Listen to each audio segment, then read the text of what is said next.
याद रख लेना। अब इसके बारे में सोर्स क्या है, शेर शाह सूरी के बारे में जानने का सबसे अच्छा सोर्स पहले वो जानिए। दरअसल में हुमायूं की मौत कब हुई? 1556 में। और 1556 में हुमायूं का पुत्र यानी कि 17 दिन के बाद में गद्दी पर बैठा था अकबर। तो अकबर की बड़ी इच्छा थी ये जानने के लिए कि उसका जो पिता है वो किसके द्वारा भगाया गया इस हिंदुस्तान से। वह कौन व्यक्ति था जो ना तो किसी राजवंश से संबंधित था, ना कोई धनाढ्य व्यक्ति था, ना कोई धार्मिक नेता था, लेकिन उसने जो कुछ प्राप्त किया अपने पौरुष और पुरुषार्थ से प्राप्त किया। यानी जो कुछ भी शेर शाह सूरी ने जीता तो अपने दम पर जीता। कहते हैं ना, अपने दम पर जीतने का मजा ही कुछ और है, विरासत में मिली हुई चीजों का उतना मजा नहीं है। तो उसके बारे में वो जानना चाहता था अकबर भी कौन है, उसके बारे में मुझे विस्तार से जानना है। तो अकबर ने एक राइटर को अपॉइंट किया था, इसका नाम था अब्बास खान शेरवानी। और अब्बास खान शेरवानी ने बुक लिखी है तारीख शेरशाही। तो इसके बारे में जो भी पूरी जानकारी मिलती है उसके लिए सबसे अच्छा सोर्स है तारीख शेरशाही। इस बात को भी कहीं लिखना, क्या बोलेंगे? शेरशाह बैकग्राउंड की। दरअसल में जो शेर शाह सूरी के दादा थे उनका नाम था इब्राहिम। क्या नाम था? तो इब्राहिम करते थे घोड़ों का व्यापार। और घोड़ों का व्यापार था उनका दिल्ली सल्तनत के टाइम पे, यानी कि इब्राहिम लोदी के टाइम पर। और इनके जो पिता का नाम है हसन खां। हसन खां भी अपने पिता के साथ घोड़ों का व्यापार करते थे और सेना के नजदीकी हुए। और जब दिल्ली में इब्राहिम लोदी था, क्योंकि इब्राहिम लोदी भी अफगान था, मैंने आपको बताया था लोदी वंश प्रथम अफगान वंश है। जानते हैं इस बात को, यस और नो? हाँ या ना आप कहेंगे हाँ जी। तो ये अफगानों के यहाँ पर अपॉइंट थे। अच्छा बिजनेस चलता था इनका घोड़ों का। तो यहीं पर जो धीरे धीरे इनके पिता हसन खां हैं, तो उन्होंने क्या किया कि एक व्यक्ति थे जमाल खां। जमाल खां, तो जमाल खां इब्राहिम लोदी का बहुत करीबी था। तो याद रखना, इब्राहिम लोदी IL इब्राहिम लोदी ने जमाल खां को जौनपुर की जागीर दी थी जब वो शासक बना था। जौनपुर की जागीर। और जौनपुर की जागीर जब इब्राहिम लोदी ने इसको दी तो जमाल खां कहाँ चला गया? जौनपुर चला गया। और जौनपुर जब वो गया तो अपने साथ में हसन खां को भी लेकर के गया। यानी इसके जो वंशज थे, यानी इसके पिता जो पहले दिल्ली में रहते थे, तो दिल्ली से कहाँ पहुंच गए? जौनपुर पहुंच गए। अब जौनपुर पहुंचने के बाद हसन खां ने इसकी, मतलब अगर हम बात करें कि सारी सेवाएं जो उसकी रही वो जमाल खां के लिए रही। इसके पिताजी ने आपका शादी करी, 4 वाइफ थी, 8 लड़के थे इनके हसन खां के। लेकिन चक्कर क्या है, देखो एक बात समझना है यहाँ से। कितनी वाइफ है? 4 वाइफ, 8 लड़के। जो पहली वाइफ है उससे पैदा हुआ आपका फरीद, यानी पहली पत्नी का पुत्र है फरीद, और सबसे बड़ा बेटा भी है। लेकिन जो चौथी पत्नी है उससे पैदा हुआ सुलेमान, जो कि आप समझिए उसका 8वें सबसे छोटा बेटा है। इन दोनों के बीच में कॉन्फ्लिक्ट होगा, इसलिए मैं आपको बता रहा हूं नाम। हसन खां का कैरेक्टर क्या था कि 4 पत्नियां, तो ऐसा तो हो नहीं सकता 25% सबको प्यार कर ले। किसी से ज्यादा प्यार होगा, किसी से कम प्यार होगा। तो जो सुलेमान की मम्मी है, तो मम्मी से ज्यादा प्यार है इसे, सुलेमान की मम्मी से, यानी फरीद की मम्मी से उतना प्यार नहीं है। उनके घर का मैटर है, हम क्यों उसमें इंटरफेयर करें? इससे क्या हुआ, बात समझने की है कि हमेशा कॉन्फ्लिक्ट रहते थे शेर शाह सूरी के अपने पिता से। तो शेर शाह जब धीरे धीरे बड़ा हो रहा था तो उसको लग रहा था कि भाई मुझे कमांडिंग मिलनी चाहिए, मुझे मैनेजर बनाया जाए जागीर का। अब उसने कहा अच्छा तेरी छोटी मम्मी तो मना कर रही है, तुझे कैसे मैनेजर बना देंगे? तो दोनों के बीच में कॉन्फ्लिक्ट थे। तो उसने क्या किया, अपने पिता का साथ छोड़ दिया। और अपने पिता का साथ छोड़ करके जो जागीर थी, तो उस समय पे जो जौनपुर में थोड़ी दूर ही आपका जौनपुर शिक्षा का केंद्र भी रहा है, तो उसने अपने आप को 3 साल तो पढ़ाई में बिजी रखा। अब उसका टारगेट ये था कि मैं नॉलेज लूंगा यहाँ पर सैनिक शिक्षा की, सारी बाकी चीजों को भी पढ़ा। याद रख लेना, शेर शाह सूरी एक इंटेलेक्चुअल पर्सन था और बहुत चालाक आदमी भी था। चालाकी के बारे में तो पिछले कल भी बता चुका मैं तुमको, उसकी कितना चालाक था और कितना मौका प्रस्त आदमी था। उसके लिए मतलब कोई नियम कानून था ही नहीं, उसको बस चीजें हासिल करनी थी कैसे भी करके। वो गया जौनपुर, वहां पर उसने पढ़ाई लिखाई की, तो वापस गया जमाल खां के पास में, इसी के पास में। और कहते हैं कि उसने अपनी नॉलेज से जमाल खां को प्रभावित किया। और नॉलेज एक अच्छा सोर्स होता है किसी को भी प्रभावित करने का। तो जब जमाल खां प्रभावित हुआ, उसने कहा ओह, इसके पिता हसन खां से कि तुम एक काम करो, दोनों बाप बेटे लड़ो मत, दोनों बैठ जाओ और दोनों बातचीत कर लो अपनी आपस में। तो हसन खां ने फिर क्या बोला उससे, ठीक है तुम अगर कहते हो भाई उसी ने तो जागीर दी हुई, उसकी बात को कैसे मना करेगा? उसने कहा ठीक है, हम दोनों अपना आपस में अपना जो मैटर है उसको खत्म कर लेते हैं और कोई इश्यू नहीं है। और उसने एक शेर शाह सूरी को मैनेजर बना दिया। 22 साल का था जब शेर शाह सूरी गया, यानी कि 1594 में वो गया शिक्षा पाने, 1597 में 3 साल बाद आया। सॉरी 1597 बोला, 1497 में। तो 1497 में वो वापस आया और 1497 से 1518 तक इस जौनपुर की जागीर का मैनेजर रहा। तो यानी कि यहाँ तक इसका कोई उदय नहीं। 1497 से आपका 1518 तक जो आपका फरीद है वो क्या रहा? फरीद रहा आपका जागीर का प्रबंधक, मैनेजर ऑफ जागीर, जागीर का प्रबंधक रहा है। हम सब करके बताएं, बात समझ में आ रही है कैसे कैसे इसका ओरिजिन हो रहा है? जब मैनेजर बनाया गया तो 1518 में क्या हुआ कि 1518 में इसके पिता हसन खां की डेथ हो गई। हसन खां की डेथ होती, जो छोटी पत्नी का, मतलब सबसे छोटी वाली जो पत्नी है उसका जो बेटा सुलेमान, उसने बोला कि भैया जागीर तो बटेगी, ऐसा नहीं है कि शेर शाह सूरी को मिल जाए। शेर शाह सूरी समझता था मैं चला रहा हूँ इसको, आपका 21 साल से तो मुझे मिलना है। तो उसने कहा नहीं भैया इसका बंटवारा होगा। फिर से शेर शाह ने एक काम करा कि इसको छोड़ो, ये तो यहाँ पे कुछ ना कुछ झगड़ा करते रहेंगे। और वो पहुंच गया साउथ में, जो साउथ बिहार है, वहाँ पे एक शासक था बहार खान लोहानी, उसकी पॉपुलरिटी बढ़ रही थी उस टाइम पे। तो बहार खान लोहानी के जाकर के उसने ड्यूटी की, अपना एक ड्यूटी उसने ज्वाइन की। तो बहुत अच्छा क्वेश्चन बनता है, इसको लिखना, ठीक है? क्या बोलेंगे? इसने दक्षिणी बिहार के सूबेदार सूबेदार बहार खान लोहानी के यहाँ कार्य किया। ये पढ़ा लिखा आदमी था। तो बहार खान लोहानी का जो बेटा था छोटा, वो बहुत छोटा था, जलाल खां, तो जलाल खां का क्यूरेटर इसको बना दिया गया। यहाँ पर क्या बना था? बहार खान लोहानी के पुत्र जलाल खां का संरक्षक बना था। पहले के अक्सर बनाते थे कि भाई बच्चे को थोड़ी शिक्षा मिल जाएगी, थोड़ा आपका जो सैनिक शिक्षा है, मतलब आर्मी की ट्रेनिंग वगैरह जैसे आज मिलती है, तो उस समय पे क्या आपका वेपन्स के बारे में नॉलेज हो बच्चे को, बाकी पढ़े। कुछ आपका स्त्रियां भी अपॉइंट होती थी जो बच्चे को कहानी सुनाती थी, वीरता की कहानी सुनाती थी। जैसे आपने सुना होगा अकबर के टाइम पे बहुत जिक्र आएगा, आज भी क्लास में हम एक जिक्र करेंगे, तब भी जिक्र आएगा आपका, जब धाइमा पन्ना का जिक्र आप सबने पढ़ा होगा। धाइमा पन्ना हम छोटी कक्षा में तो बहुत पढ़ाया जाता था हमको। तो इसलिए क्या बोलेंगे, ऐसे पुत्र जलाल खां का उसको संरक्षक बनाया गया, क्यूरेटर ऑफ जलाल खां।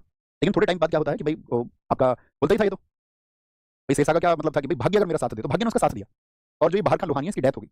अब बहार खान से इसके अच्छे संबंध थे, राजमहल में आना जाना बढ़िया तरीके से घूमता था। इसी के टाइम पे इसने एक शेर को मारा, बहार खान लोहानी ने इसको शेर खां का टाइटल दिया। अभी पूछे ना फरीद को शेर खां का टाइटल किसने दिया था? तो इसी बहार खान लोहानी ने दिया था। शेर खां की उपाधि, टाइटल ऑफ शेर खां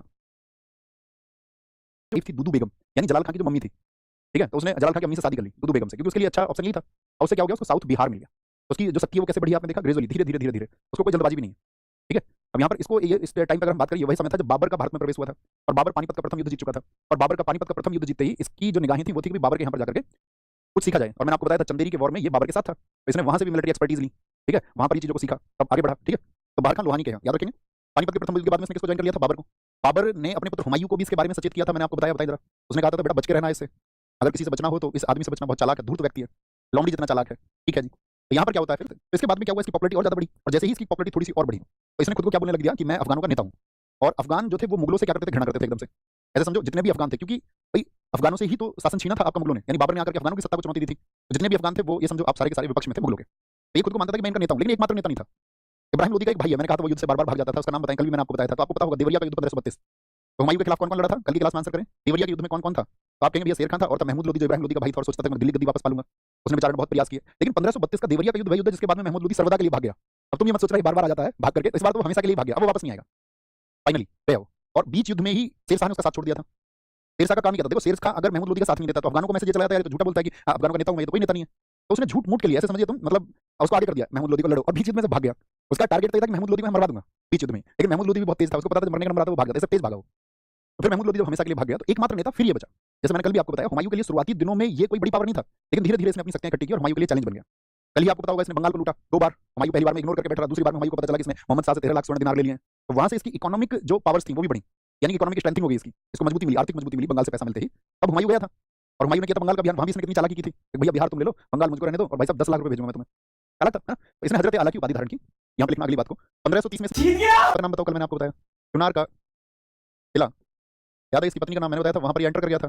ताज खान की पत्नी लाड मलिका से शादी कर लेता था सबसे, लाड मलिका से इसने शादी की, बोला हमारे तुम अपने आप को इतना कमजोर क्यों समझ रही हो, हो जाता है वो, ठीक है। चुनार का किला 1532, वो याद ही होगा आपको, 1532 में कल लिखा चुका, 1530 में लिखा चुका था। आंसर आया सबका लाड मलिका, लाड मलिका, वेरी गुड। अब यहाँ पर आएगा 15। अब जब हुमायूं भाग गया, अब सारा प्रकरण शुरू होगा यहाँ से, मुख्य इसको समझना। तो जब हुमायूं भारत से भाग गया तो हुमायूं तो दर दर की ठोकरें खा ही रहा था कि भाई कोई उसको पनाह दे दे, कोई उसको जगह दे दे, तो उसको बहुत सारे एश्योरेंस मिलते थे कि भैया ठीक है तुम आ जाओ। अब वो एश्योरेंस जो मिलते थे वो इसलिए मिलते थे कि भविष्य में कल को हुमायूं आएगा शायद गद्दी पर बैठ जाएगा। तो ऐसा ही एक आश्वासन किसने दिया था, कल बताएं, मैंने आपको बताया था।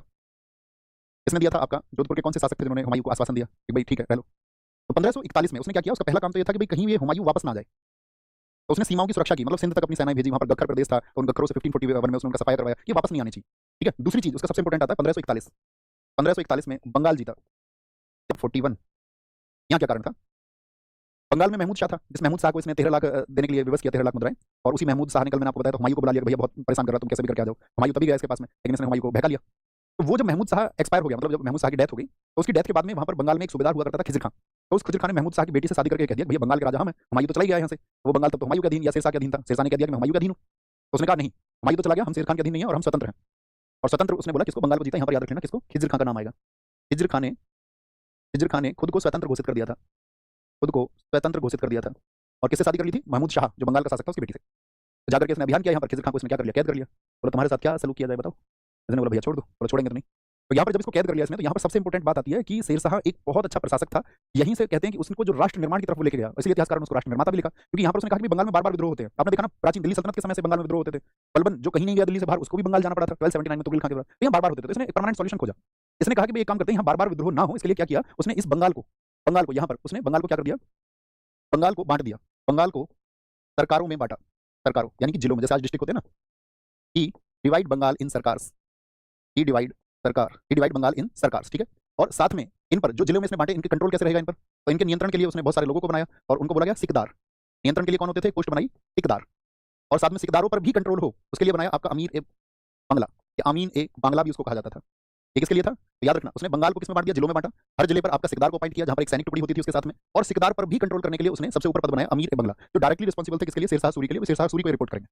तो बंगाल में एक व्यवस्था बन गई, यानी किसी भी एक व्यक्ति पर उसने नहीं छोड़ा, जैसे आपने देखा होगा सूबेदारी दे दी जाती थी, जीत करके उसको वहां पर सूबेदार बना दिया था, तो उसने इस तरह बंगाल को आपका डिवाइड कर दिया। बात क्लियर है क्यों किया उसने, और कभी भी पूछे बंगाल में सिकदारी व्यवस्था या बंगाल में आपका नियंत्रण के लिए, सिकदारी व्यवस्था नियंत्रण के लिए कौन सा पद शेर शाह ने बनवाया, या फिर बंगाल को सरकारों में यानी जिलों में किसने विभक्त किया, तो सरकार पद का नाम आए तो आप समझ जाना ये शेर शाह सूरी की बात करें। ओके आगे चलें। तो बंगाल 1742 में मालवा को जीता, मालवा का जो किला था इसके अंदर आते थे मांडू, उज्जैन, सारंगपुर, कांकुड़, मालवा, 1542 में उसने जीता। मतलब इसकी कहानी समझो, बैक एंड स्टोरी क्या है। 1542 में क्या था, मैंने आपको बताया था गुजरात का शासक बहुत चैलेंजिंग था, गुजरात का शासक हुमायूं के लिए, जरा बताएं मुझे उसका क्या नाम बताया था मैंने आपको, इसकी वजह से आपका मैंने बताया था रानी कर्मावती जिनको हम बोलते थे, जिनको द्वितीय साका करना पड़ा। फटाफट आंसर करें, बहादुर साहब, बहुत कमाल, ऐसे तुम मेरे स्टूडेंट हो, यही मुझे तुम पे भरोसा रहता है।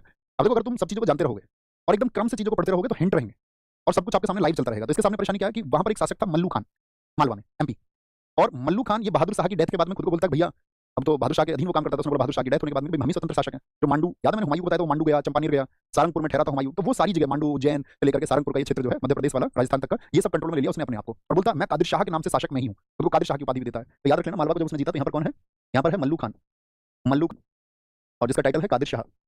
कादिर शाह तो किसको, इसको हराया। इसने भी खुद को बोला कि हम तो इंडिपेंडेंट है, हम किसी का अधीन नहीं है। अब ये इसको हराना क्यों चाहता था, क्योंकि इसको खबर मिली थी शेरशाह सूरी को कि ये जो मल्लू है ना, मल्लू मल्लू ये मल्लू जाकर के जोधपुर के शासक मालदेव से मिल जाना चाहता है और चुनौती देना चाहता है शेरशाह सूरी को। तो कौन दो अलायंस करने वाले थे, एक तो मल्लू जिसके पास उज्जैन से लेकर के आपका मांडू तक का क्षेत्र है, वो जाना चाह रहा है मालदेव के पास। मालदेव कहाँ के शासक है, जोधपुर के। अब क्योंकि मैंने आपको बताया था मालदेव की उस समय पे शक्ति बहुत बढ़ रही थी और इसलिए हुमायूं ने भी तो लेटर लिखवाया कि भैया हमको जगह दे दो मालदेव के पास में।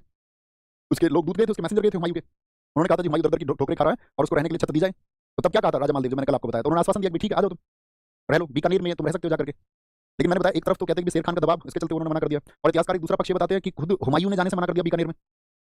जबकि उन्होंने कहा था, और बाद में बहुत सारे लोगों ने कहा कि वो सच में मदद करना चाहते थे हुमायूं के मालदेव। उन्होंने कहा था कि कुंफा कुंफा वहाँ पर एक शासक हमारे अधीन, अभी हमने जो है बीकानेर के किले को जीता है, तो वहाँ पर जाकर के कुंफा अपना नियंत्रण किए हुए तुम जाकर रहो। लेकिन हुमायूं ने उस शर्त को स्वीकार नहीं किया था। हुमायूं ने सोचा कि यार, क्योंकि जब उसके बारे में डिस्कशन चल रहा था कि भाई क्या कहा मालदेव ने मदद को, तो उन्होंने कहा कि जी मदद के लिए तो उन्होंने कहा है कि बीकानेर में रह लो, लेकिन उसी समय शेरशाह का दूत भी वहाँ पर मौजूद था। तो कहते हैं हुमायूं इस बात से बहुत चौकन्ना हो गया और उसने बीकानेर में ना रुकने की बजाय उसने क्या बोला कि भाई हम सीधे निकल जाते हैं, हम नहीं रुकेंगे। पता चली शेरशाह पूरी को भी ये बोल दिया होगा कि ठीक है इसको बीकानेर में घेर लेंगे हुमायूं को, और बीकानेर में वहाँ पे कुंफा से इसको कैद करवाएंगे और तुम्हें सौंप देंगे। उसको विश्वास नहीं हुआ। बात क्लियर है। तो यहाँ पर ये उसको शक किससे मिल सकता है जाकर के, मालदेव से। तो यहाँ पे लिख लिया करो शॉर्ट नोट्स में, मैं क्या बोलूँ कि इसको शक था कि मालदेव से मित्रता कर सकता है।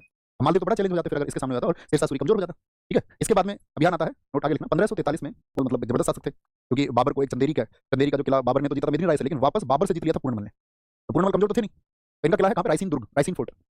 अब शेरशाह सूरी ने इस पर नजर लगाई यहाँ पर कि भाई जाकर के हमको इसको पूर्णमल जो है इनको कंट्रोल करना है। इसके बारे में कहा जाता है कि भाई यहाँ पर जब शेरशाह सूरी की सेनाएं गई तो शेरशाह सूरी की सेनाएं कई महीने तक डटी रही और मतलब कोई नतीजा नहीं निकला। तो इसके दिमाग में खुरापात आई, मैंने तुमको बताया, सोच लेता था। उसने कुरान ले लिया हाथ में हमने और कुरान की कसम खाई इसने कहा महल में जितनी भी महिलाएं हैं उन सबके सम्मान की रक्षा मैं करूंगा। अब दरअसल में पूर्णमल जो थे वो इस बात के लिए चर्चित थे कि ये मुस्लिमों पर अत्याचार करते हैं, ऐसी खबरें वहां पर फैली हुई थी। और एक तरफ पे एक शासक आके इसने बोल दिया कि भाई कोई अत्याचार नहीं होगा। तो जो किला इन्होंने बहुत दिनों से, कई महीनों से, लगभग 6-7 महीने जो किला घेर के रखा था, उसके लिए दरवाजे खोल दिए गए और जो किला है वो अफगानों को सौंप दिया गया। अब इसकी चालाकी क्या है देखना। इसने पहले क्या प्लानिंग की, इसने कहा कि जब मैं किले के अंदर चला जाऊँ कुरान की शपथ लेके, जैसे कुतुब खान, जलाल खान वो समय पे आपका गवाह बने थे उसकी शपथ के, उसने कहा जब मैं अंदर जाऊँ ना तो एक काम करना, जितने भी लोगों पर अत्याचार करे पूर्णमल ने, वो सारे के सारे एकदम से रोना चिल्लाना, कहना कि हमारे साथ तो बहुत अत्याचार हुए और हमारे साथ न्याय करो और अपनी शपथ तोड़ दो। पहले से प्लानिंग करके गया है। बोला भी मतलब उसके लिए देखो, उसके लिए कुरान भी मतलब महत्वपूर्ण नहीं है, पवित्र पुस्तक भी उसके लिए महत्वपूर्ण नहीं है, उसको बस खिला चाहिए। अब जाकर के तो महिलाएं जितनी भी थी और सबने बोला कि यार तुम शेरशाह सूरी अपनी शपथ तोड़ दो, और प्रार्थना करने लगी उससे। उसने बोला यार अब तो मजबूरी में तो अपनी प्रतिज्ञा तोड़नी पड़ेगी। और उसने फिर वहाँ पर बहुत अत्याचार किए और वहाँ पर हजारों महिलाओं, कहते हजारों स्त्री और बच्चों की गर्दन वहाँ पर काट दी गई शेरशाह सूरी के द्वारा। इसी को कहा गया है कि ये जो रायसीन के दुर्ग पर उसका आक्रमण है, इसने शेरशाह के चरित्र पर एक सबसे गहरा कलंक छोड़ा है। Deepest blot on Shershah's memory, कभी भी पूछा जाए तो डीपेस्ट ब्लॉट या आपका जो कलंक है वो इसी को कहा जाता है। याद रख लेना, क्या बोलेंगे, इसी को बोलेंगे शेरशाह के नाम पर सबसे गहरा धब्बा कौन सा अभियान है। भाई ना तो उसने सबसे गहरा धब्बा, सबसे गहरा धब्बा, deepest blot on Shershah's memory. Deeper हुए तो फिर क्या हुआ। अब बोलते कीरत सिंह के यहाँ पर एक नाचने वाली थी, मतलब बेहद कोई खूबसूरत महिला रही होगी, प्रेम ऐसी ही चीज होती है।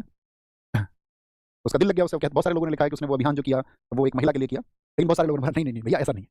मतलब आप हिस्टोरियंस को तो तुम जानती हो ना, उनके पक्ष रहते हैं, उन्होंने कहा नहीं वो साम्राज्य विस्तार के लिए किया गया सिर्फ। अब देखो इसकी बेचैनी समझना तुम इस युद्ध में। तो यहाँ पे इसके पास तोप सब थी, इसके पास एक तोप होती थी इस टाइम पे, उक्का तोप। कालिंजर के अभियान में क्या, उक्का तोप। और ये गया लगभग जनवरी में है 1455 में, ठंड में। और जो मचान होती है ना, मचान ऐसे इतनी ऊंची चीज बनवा ली, सीढ़ी सैनिकों के लिए चढ़ जाओ, किले में अंदर झांको। अब इधर फोर्ट मान के चलो, ये अब जो फोर्ट था उस फोर्ट के सामने इसने मचान बनवा ली, यहाँ से झांक के देखो किले में क्या प्रतिक्रिया चल रही है। अब किले में वो देखे तो यहाँ से जाकर अपने सैनिकों से यहाँ से बम फेंकवाए, उन पे अंदर बम फेंक के मारो। कोई दिखा, हाँ जी राजा जा रहा है टॉयलेट करने के लिए, इसको बम मारो फेंक के। इसने मचाने बनवा ली थी ऐसे। और मतलब कहते हैं कि तुम समझो जनवरी टू मई, मतलब 22 मई को शेरशाह सूरी की डेथ हुई। तो एक गोला दीवार के किले से लग के इसके नीचे आ गया, जो इसने मचान बनवा रखी थी ना चढ़ने के लिए ऊपर, उसके नीचे आके फट गया एक गोला। ये भी चढ़ के चला रहा था, गोला मार गोला मार। अब वो गोला फटा तो भागुदा समझो इसकी छाती पे फटा, गोला भी फटा और शेरशाह सूरी भी फटा। तो 22 मई को, लेकिन घायल होने के बाद भी पड़ा हुआ है। और इतनी बमबारी करवाई इसने उस टाइम पे, बोला जितने गोले हैं सब छोड़ दो किले पे। वो घबरा के लोगों ने बोला गेट खोल दिया। लास्ट में बोल रहा अच्छा, उसके सैनिकों ने बताया किला पता हुआ, बोला प्रेमिका मिली नहीं मिली ये बताओ। तो उन्होंने बताया, कहते हैं कि मतलब ये तो एक मैंने अपनी तरफ से जोड़ दिया, क्या इसको छोड़ो। तो वो ये कहता है कि मतलब अंतिम समय तक जब तक उसको किले को जीतने की सूचना न मिल गई तब तक वो जीवित रहा, और तभी उसने अपने प्राण त्यागे 22 मई 1545 को। ठीक है, बात क्लियर है। तो कालिंजर अभियान किसके खिलाफ था, कीरत सिंह के खिलाफ था, यहाँ पे याद रखेंगे। अब जब वो देखो, हाँ एक हम बीच में भूल गए, यहाँ पे इग्नोर करना एक साइड में। राजा मालदेव का जिक्र मैंने आपसे किया था ना, तो 1543 में जब उसने रायसीन को जीता था, यहाँ पे एक चीज मिसिंग हो गई हमसे, लिख लेना कहीं नीचे लिख लो, कोई दिक्कत थोड़ी है उससे, यहाँ लिख लो। 1544 में गिरी सुमेल, इसको जैतारण भी कहा जाता है, गिरी सुमेल जैतारण का युद्ध, ये किससे था आप ऐसे समझ लेना, ये मारवाड़ से इसका युद्ध था, या जोधपुर आप कहें तो एक ही बात होगी। जोधपुर कौन था जोधपुर में शासक, सबका एक सुर में जवाब आए, सोचिए जरा। गिरी सुमेल जैतारण का युद्ध हुआ। ठीक है, दरअसल में जो राजा मालदेव था, आपको बताइए यहाँ पर कौन था, राजा मालदेव। और राजा मालदेव के कंट्रोल में इस टाइम पे आपका अगर हम बात बताएं तो अजमेर वाला क्षेत्र, अजमेर हो गया। दरअसल में जो राजा मालदेव था, आपको बताइए यहाँ पर कौन था, राजा मालदेव। और राजा मालदेव के कंट्रोल में इस टाइम पे आपका अगर हम बात बताएं तो अजमेर वाला क्षेत्र, अजमेर हो गया। बीकानेर इन्होंने आपका कंट्रोल में कर लिया था, टोंक इन्हीं के कंट्रोल में था, नागौर इन्हीं के कंट्रोल में था, जालौर इन्हीं के कंट्रोल में था। तो यानी कि शक्ति बढ़ रही थी। और दो लोगों से इन्होंने जैसे अजमेर छीना और बीकानेर छीना। तो जो बीकानेर छीना था इसका शासक था यहाँ पे कल्याणमल, कल्याणमल।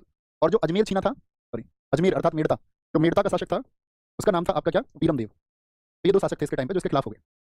राजा मालदेव के खिलाफ हो गए तो उस समय पे मतलब बचा पक्ष के लिए कौन मौजूद था, तो शेरशाह सूरी एकमात्र विकल्प उनके पास में बचा। तो वो लोग चले गए कहाँ, शेरशाह सूरी के पास में। अब शेरशाह सूरी का विजन था कि भी वो मालदेव को अपना एक अपोनेंट समझता था, प्रतिद्वंदी समझता था कि मालदेव भविष्य में आपका आगरा क्षेत्र को कंट्रोल कर सकता है, दिल्ली के लिए भी एक चुनौती बन सकता है। तो यहाँ पे उसने क्या सोचा कि भाई एक काम करते हैं, वॉर को लड़ेंगे। इसके कहने की वजह से दो लोगों के नाम बताओ, कल्याणमल, बीकानेर, बीकानेर छीन लिया था, वहाँ पे कुंभा आपका उसको नियंत्रण में देख रहा था। कुंभा कौन है, सेनापति थे, जैता और कुंभा। इसके क्या बोलेंगे, जैता और कुंभा मालदेव के सेनापति थे। जैता और कुंभा मेवाड़ के इतिहास में बहुत ऊंचा इनका दर्जा है। जैता और कुंभा चाचा भतीजे थे। ऐसी चाचा भतीजे मैंने एक नाम और आपको बताया था, जरा बताइए। कुंभा चाचा है और जैता भतीजा है, और ये दोनों ही कौन है, ये मालदेव के सेनापति थे, मालदेव के सेनापति थे। तो शेरशाह सूरी इन दोनों के कहने में आ गया, कल्याणमल और वीरमदेव के कहने में, ठीक है वॉर लड़ते हैं, चलेंगे। तो जब वो वॉर लड़ने की खबर उनको पता चली तो शेरशाह सूरी अपने साथ लेके चला 80,000 की सेना, 80,000।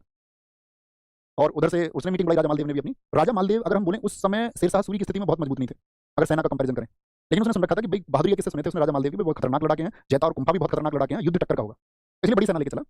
अब राजा मालदेव जी ने भी इस बात के लिए प्लानिंग की कि भाई इस युद्ध को हम लड़ेंगे। तो राजा मालदेव उन्होंने इस वॉर को लड़ा कि जोधपुर में एंटर ही नहीं करने देंगे शेरशाह सूरी को, कल्याणमल को, वीरमदेव को, ये तीनों आ रहे थे उधर से। तो उन्होंने जोधपुर से पहले ही रोकते हैं। तो जोधपुर से पहले जो जगह थी मतलब 70 किलोमीटर दूर या 80 लगभग 70-80 किलोमीटर दूर थी, गिरी सुमेल, गिरी की पहाड़ियां बोलते हैं जिनको, या जैतारण, यहीं पर जैता का गांव है, जैता, जैता के नाम पर जैतारण। तो जैता ने कहा कि भाई हम अपने गांव के पास में युद्ध लड़ेंगे, वहां से हमारी व्यवस्थाएं जो है वो सारी अच्छी हो जाएंगी।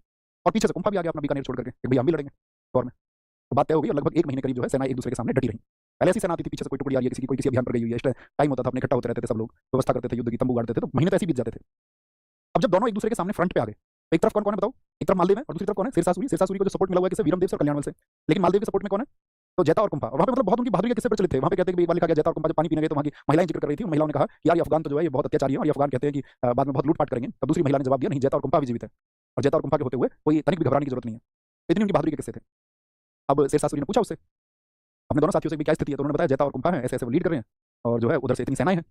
तो शेरशाह सूरी जब उसने उनके वीरता के किस्से सुने और 2-4 लोगों ने बताया जैता और कुंभा, ये कहते हैं शेरशाह सूरी के दिमाग में विचार आ गया कि वापस चल देना चाहिए, और युद्ध देख के तो वो वापस जाने का बिल्कुल मन बनाएगा। तो उसके मन में जब विचार आया कि यार ऐसे कैसे वॉर जीता जाएगा, उसने कहा भाई साहब बहुत सीधी सी स्थिति है। वीरमदेव ने कहा उससे कि भाई जाएंगे और जाकर के सीधे सीधे हम इनको हरा देंगे।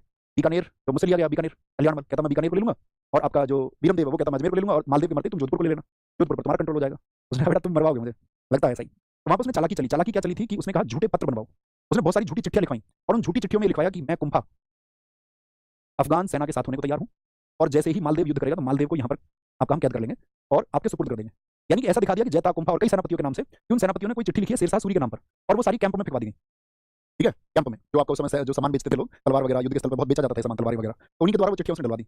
अब किसी एक सरदार को मिली वो चिट्ठी, वो लेके गया भाग के राजा मालदेव के पास में। उसने कहा भाई साहब ये देखो चिट्ठी, ये तो तुम्हारा कुंभा तो गया उनके पक्ष में, एक चिट्ठी बता बात वापस आते तो जैता के नाम की चिट्ठी भी मिली, जैता भी गया। अब उन्होंने बुला लिया उसको। अब उसके दिमाग में सारी चीजें आई एकदम से। उसने कहा जैता ने भी युद्ध लड़ने के लिए कहा था कि अपने गांव में लड़ेंगे, तो एक काम करते हैं भैया। उसने कहा मैं तो जा रहा हूं वापस, और मुझे तुम्हारे ऊपर बिल्कुल भी विश्वास नहीं है, और ये कहकर के वो वापस लौट गया। तो जैता और कुंभा को ये युद्ध बहुत सारी सेना के बगैर लड़ना पड़ा। कहते हैं जैता और कुंभा के पास में सैनिक बचे 8,000 बचे, जैसे बहुत सारे इतिहासकारों ने लिखा कि उनके पास 12,000 की सेना थी, कुछ लोगों ने लिखा 4,000 की सेना थी। यानी कि होशियारी काम कर गई शेरशाह सूरी की। और जैता और कुंभा ने कहा कि भाई हम अंतिम समय तक लड़ेंगे, और इसके पास अलावा हमारे पास कोई विकल्प भी नहीं है, अब तो हमारे ऊपर एक कलंक और लग गया है। तो कहते हैं वो इतनी बहादुरी से लड़े कि उस युद्ध में, बीच युद्ध में शेरशाह सूरी पीछे की तरफ हट गया था, और शेरशाह सूरी तब तक आगे नहीं बढ़ा जब तक उसको एक खबर नहीं मिली कि जैता और कुंभा मारे गए। वो इतने बहादुर थे, मतलब 8,000 लोग 80,000 लोगों से लड़े, और कहते हैं उन्होंने आपका शेरशाह सूरी के 36,000 लोग मार दिया। शेरशाह सूरी की दहशत बैठी। उसने बोला इन कल्याणमल और वीरमदेव के चक्कर में आज भला हो जाता। तो यहीं पर उसने एक स्टेटमेंट दिया था बहुत अच्छा कि मैं एक मुट्ठी भर बाजरे के लिए हिंदुस्तान की बादशाहत खो देता। I have lost the kingdom of India for a handful millets. भाई राजस्थान में क्या होता है, बाजरा ही होता है। उसके लिए कह रहा कि थोड़े से बाजरे के लिए, भाई क्या मिलता है यहाँ पे, बाजरा मिलता है यहाँ पे, और उस बाजरे के लिए पता चली अभी हिंदुस्तान की बादशाह चली जाती है। ये बहुत अच्छा स्टेटमेंट है, इसको लिख लेना। क्या बोला था इसने यहाँ पर, शेरशाह ने स्टेटमेंट दिया था, बहुत पूछा था किस वॉर में शेरशाह ने कहा था। तो शेरशाह ने कहा था कि एक मुट्ठी बाजरे के लिए मैं हिंदुस्तान की बादशाहत खो देता। प्रिया जी जैसे ही उसने गिरी सुमेल यानी कि मारवाड़ को जीत लिया, तो मारवाड़ जीतते ही उसका अगला बिहार बना उधर ही राजपूताना में मेवाड़। अब मेवाड़ में क्या था, जैसे राणा सांगा जी एक्सपायर हो चुके थे, आपको बताइए। राणा सांगा जी के बाद में विक्रमजीत मैंने आपको बताया था, विक्रमजीत शासक थे, और जब बहादुर शाह ने अभियान किया था चित्तौड़ पे तो उसने विक्रमजीत को निकाल दिया था वहां से। तो राणा सांगा के जो चौथे बेटे थे राणा उदय सिंह, वो समय पे मतलब बच्चे थे आपका, और मतलब बाद में शासक वही बने। जब मैं अकबर के बारे में बताऊंगा तो मैं वहां पर वंश क्रम आपको समझाऊंगा, तब और ज्यादा अच्छा से। कहने का मतलब उस समय राणा उदय सिंह थे, और यही किस्सा है जो भारतीय इतिहास में जो मैं कहता था हमको बचपन से पढ़ाया जाता था। मुझे आज भी ध्यान है कि शायद हमने उसको चौथी या 5वीं क्लास में पढ़ी वो कहानी। हमको 3 कैरेक्टर्स में याद है। राजा विक्रमादित्य का भाई बलवीर, जिसको बलवीर भी कहा जाता था, तो बलवीर ने राजा विक्रमादित्य की हत्या कर दी, और साथ में आपका राणा सांगा के जो वंशज थे उदय सिंह, उनको भी खत्म करना चाहता था। तो उस समय धाई थी पन्ना, याद रख लेना। इसी समय क्या है उसका 1544 में मेवाड़ अभियान, और मेवाड़ कैंपेन के टाइम पे कौन थी आपका, धाई पन्ना। आप सबको पता होना चाहिए कि रानी कर्णावती उन्होंने जौहर कर लिया था, और अपने बेटे को किसको दे गई थी, पन्ना को, पन्ना धाई को। तो भाई तुम इसका ख्याल रखना, हम तो जौहर करने अब जा रहे हैं। तो धाई का अपना बेटा भी था चंदन। चंदन और राणा उदय दोनों एकदम से एक जैसे थे, कदकाठी के एक जैसे थे। तो जब विक्रमादित्य की हत्या करके उनके भाई बलवीर ने सोचा कि मैं उदय सिंह की भी हत्या कर दूं, तो उदय सिंह के बारे में मतलब उदय सिंह क्या योजना बनाई जा रही है इस बारे में पता चला पन्ना धाय को। तो पन्ना धाय ने उन सोते हुए, आपने सुना होगा, सोते हुए उदय सिंह की जगह पे किसको लेटा दिया? अपने बेटे चंदन को। तो यहाँ पर एक माँ का किरदार आपको सोचना होगा कि अपने राज्य के लिए जिसकी सेवा कर रहे थे, अपने उस राष्ट्र के लिए, उसकी सुरक्षा के लिए, कि उसका जो उत्तराधिकारी है, सक्सेसर है, वो बचना चाहिए, अपने खुद के बेटे तक को कुर्बान कर दिया। तो वो भारतीय इतिहास में मतलब कभी ना भूले जाने वाला एक अध्याय है माँ पन्ना धाय का। तो माँ पन्ना धाय इस अभियान से है, तो आप कहोगे मेवाड़ अभियान इसी समय का है। ठीक है, आगे चलें। अपने बेटे चंदन को समर्पित कर दिया, और यही हमारी संस्कृति रही है। हमने सीखा कहाँ से है? हम सब ने। भारत की संस्कृति क्यों महान बनाती है? जैसे कि एक किस्सा यहाँ पे गुजरात का भी ऐसा ही सेम किस्सा है। वहाँ पे राजा नर्मद थे, तो उनके यहाँ पर भी यही हुआ कि एक माँ ने अपने बच्चे को इसी तरह से समर्पित किया था। लगभग 2 किस्से ऐसे हैं जो सबसे ज्यादा चर्चित है भारतीय इतिहास में, क्योंकि उनको ये लगा कि बहुत इतिहासकारों ने तुलना की है। जैसे बहुत सारे लोग ये कहते हैं कि भाई अकबर ने भारत को एक अच्छी व्यवस्था दी, लेकिन एक इतिहासकार है वुलजले हेग, तो वुलजले हेग ने ये कहा है कि मोहम्मद गोरी, तो एक संस्थापक भी नहीं था, मोहम्मद गोरी से लेकर के, यानी कि आपका उसका जो दास था कुतुबुद्दीन ऐबक, उसने दिल्ली सल्तनत की स्थापना की, मोहम्मद गोरी और कुतुबुद्दीन ऐबक से लेकर के और अंतिम मुगल सम्राट तक कोई भी ऐसा शासक नहीं हुआ जिसकी व्यवस्थाओं के बारे में शेरशाह की तुलना की जा सकती है। यानी शेरशाह अतुलनीय है उन सबसे। शेरशाह ने जो व्यवस्थाएं भारत को दी, इसलिए आपका एक इतिहासकार कानून को उन्होंने कहा कि अकबर से तो कहीं ज्यादा श्रेष्ठ है आपका शेरशाह, लेकिन उसको वो स्थान नहीं मिल पाया जो मिलना चाहिए। तो उसकी बहुत सारी व्यवस्थाएं जिनके बारे में तुलना कर रहे हैं, तो वो व्यवस्थाएं क्या थी वो लिखना है आपको। लिखना पहली चीज,